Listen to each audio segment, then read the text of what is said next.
Waiting for the rain. That's what I'm doing at the moment. Been another hot, dry day, and water supplies are running very low. I mean, I've no water in the cottage, and someone asked me a few days ago, well, what do you do for water? Well, they forget, of course, that I have rain barrels, and I've been using them very carefully, just draining them down one at a time. I still have another barrel of water left just on the other side of the lodge there. I'll show you in a moment. So I've got my little Kelly kettle on. I'm going to be making myself a second pot of coffee. Yeah, why not?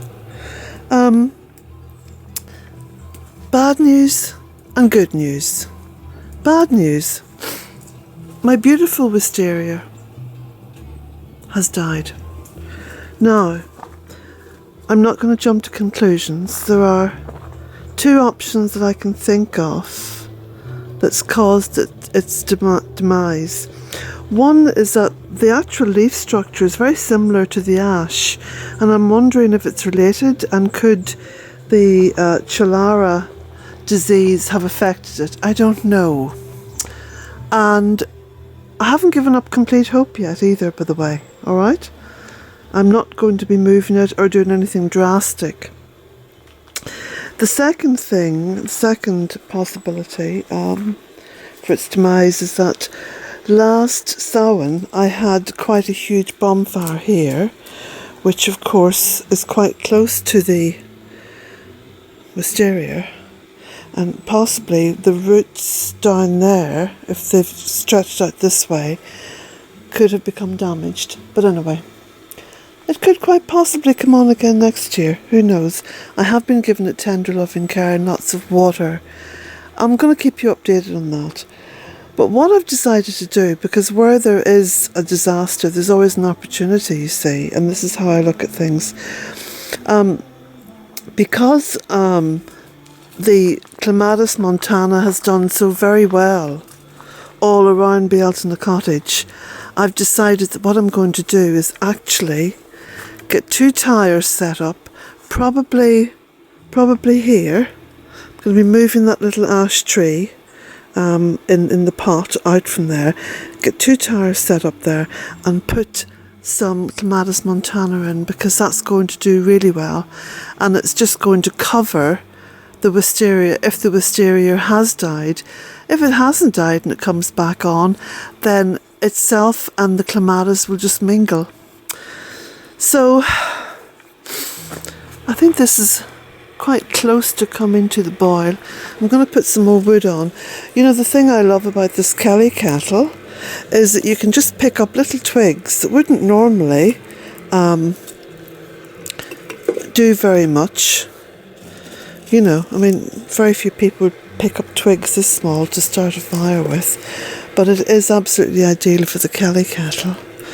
Sorry about the camera shaking about a bit. I want to say a big thank you to Elaine.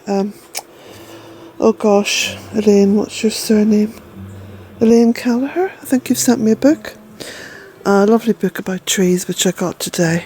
I'm going to be enjoying that. Thank you very much. Been doing lots of work, even with the heat, and you know, the heat and me are not good friends. I'm not one of those people who can go on foreign holidays. When I was dragged along on a foreign holiday once, my son decided to take myself and my 2 daughters, his 2 sisters, and 2 grandsons at the time, on a family holiday, and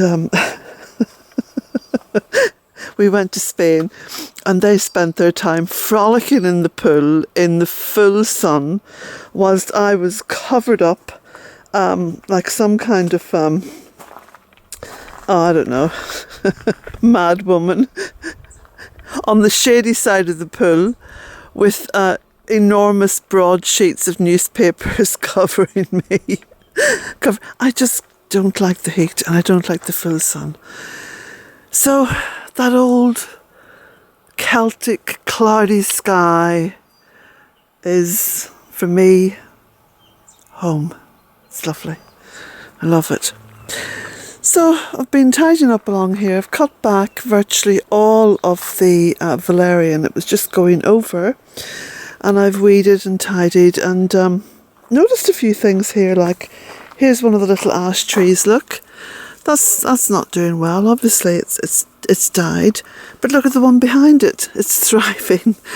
So, you know, this is how it's going to go.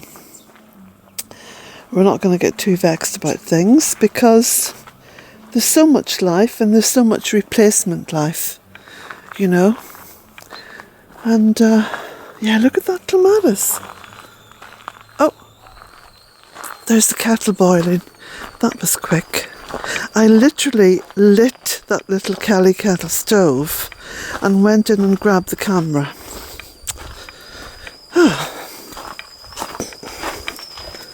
So I'm not going to wait too long for my coffee. Look at that.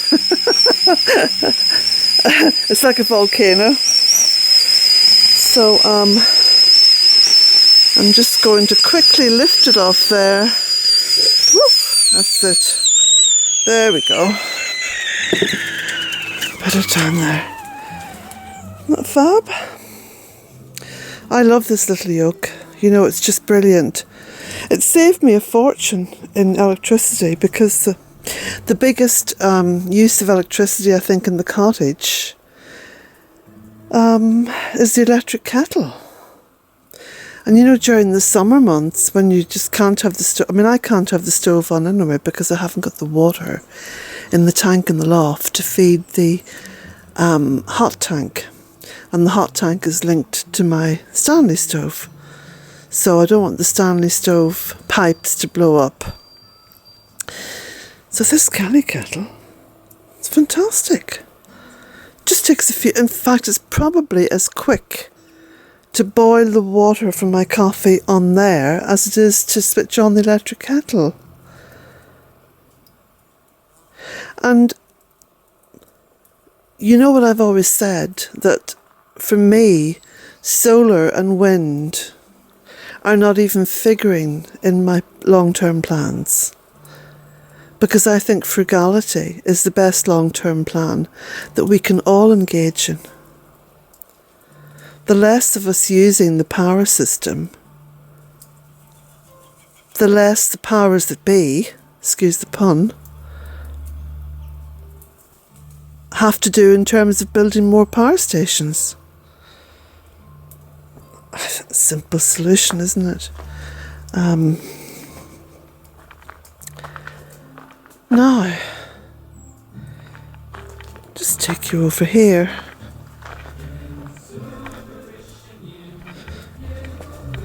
Anyone who wants to know the music in the background, that's Clannad. I absolutely adore Clannad. I always have done. I think they first hit the scene during the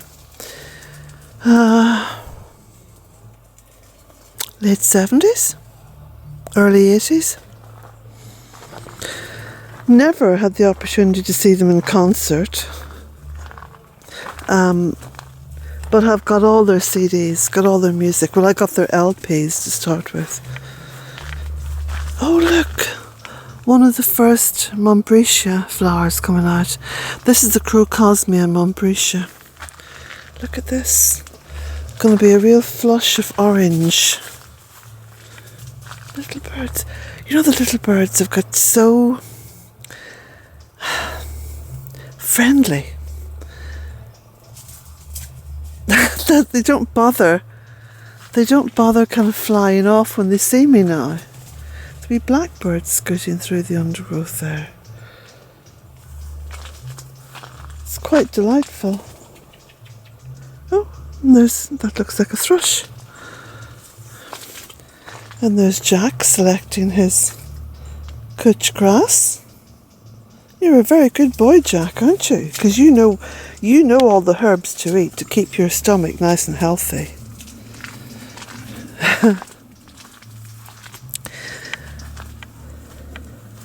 So I have managed to cut back here on the paths. I've sort of reopened this path anyway because I couldn't get through to the tunnel. I'm going to get my little push mower out. Hopefully after I'm fired up on a good big pot of coffee. So, weeding the tunnel. Look, I've been piling up all the weeds and all the cuttings, making beautiful compost for next year. And I cut back quite a lot of the Russian kale and use that in a juice. And of course, the more you cut it, the more it grows. That's been my experience.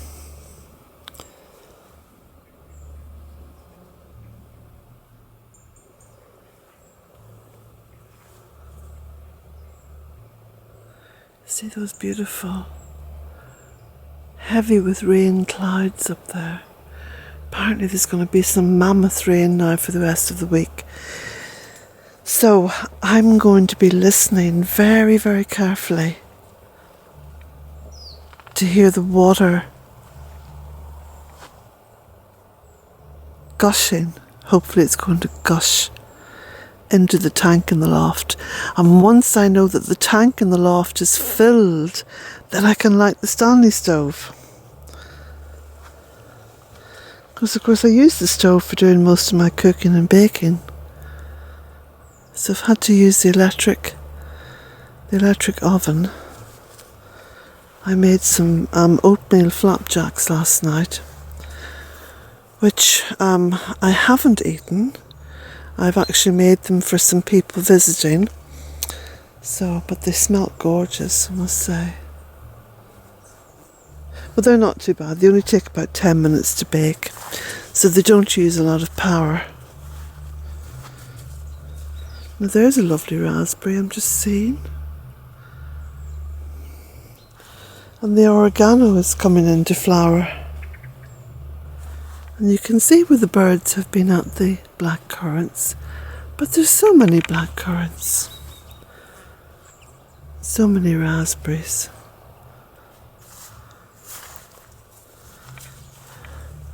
And there's the spirea coming out. Beautiful pink blooms. That looks quite beautiful set against that rain-laden sky.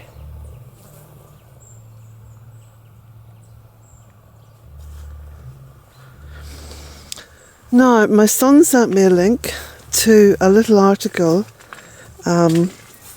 regarding the president of Turkey.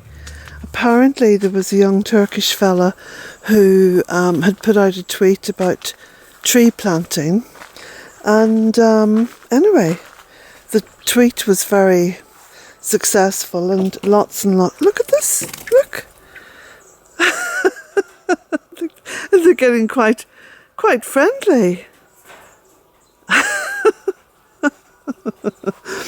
Anyway, the long and short of the story is that Turkey has declared National Tree Planting Day, which I think is fantastic news. I don't get involved in politics, the political shenanigans of anyone. As far as I'm concerned, if a politician or the power mongers, come up with something like that, a National Tree Planting Day, and encourage people to do one good thing, that's good. That's good. Got to seek the good out. So, right, coffee calls before that rain starts to I think it's going to be crashing down tonight. Oh, it's going to be a wonderful sound. I love to lie in bed at night listening to the rain. I might even sleep in the lodge because it's got a tin roof and I'll be able to hear the rain coming down. Blessings to you all, and don't forget to subscribe, as they say, go onto the website, that's where the books are and the maps. There are a few calendars left, and I'm really heartened and also very amused that people have continued to buy them right up until, now. Anyway, they are beautiful calendars, and It's just been nice. It's just been nice that I've had that level of support. It's been quite heartening, you know. So blessings to you all. Oh, and by the way, all the little pots of what was it? What were those little shrubs they had in there? I can't even remember, with the yellow flowers. I can't think. The cultivated version of St. John's wort. You know what I'm talking about. Anyway, I planted them all down along the road this morning, and I brought lots of compost down there as well. So I'll show you those over the next day or two. Blessings to you all.